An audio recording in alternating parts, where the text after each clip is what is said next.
யாரு என்று கேட்க யாருமில்லை எனக்கு.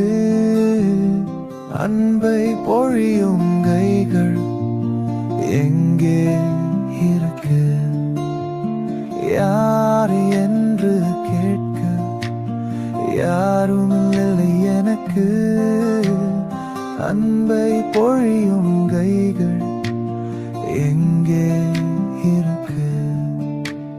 கவிதை எழுதா காகிதமாய் காற்றில் பறக்கிறேன். கரைகள் இல்ல ஓடமாய் நான் கடலில் மிதக்கிறேன்.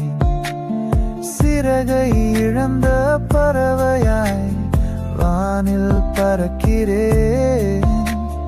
வலிகளை சுமந்த வரிகளாய் கடல் நீரில் மிதக்கிறேன்.